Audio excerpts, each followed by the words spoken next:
All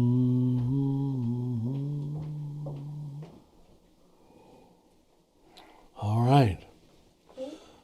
You tell me when. We're rolling. Our theme these days is 3 simple words. Nothing stands alone. And that concept so invades modern science, modern thinking, that we had to start using a very common word for it, eco. Everything's eco, which means it's connected together. Now, those of us raised Christian were given an ontological, theological, forgive the big words, metaphor for the unity of everything, and it was called the body of Christ. Remember when Paul says, the hand cannot say to the foot, I do not need you. Each body part needs the other, and only in their connectedness are they the body. That's really brilliant. He came up with this recognition, we've got to get people to unitive consciousness. I'm of the opinion that perhaps what has undone religion in general, Christianity in particular, is its gross individualism. That everybody pursues, not everybody, but an awful lot, pursue religion as a private enlightenment journey. How can I be special, spiritually smart, and I can do it all alone? I don't have to belong to any neighborhood association, which is just a modern word for what used to be church.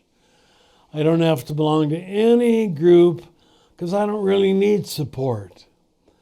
But I think now science, physics, biology is saying what theology always tried to say. Nothing stands alone. Those of you who are familiar with the years of conference at CAC, you know that going back 25 years, whenever possible, I would invite partner speakers who could say something maybe parallel to what I was saying, but in their own way. I knew I couldn't stand there alone with any authority.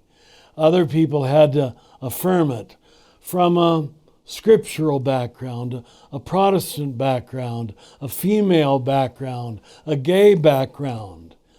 But everybody had to recognize that we were coming to the same conclusions. Even these daily meditations, you're not reading them alone. I'm happy to tell you that hundreds of thousands of people are reading them with you. So we encourage you to keep that in your mind, that this is not a solitary experience. You're reading with people of other religions, other countries, other genders, other faiths. And I think just that will help you to read them, as we say, contemplatively.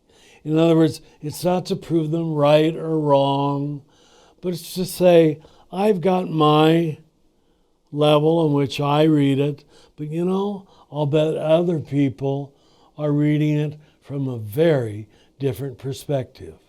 When you can honor those different perspectives, you're contemplative.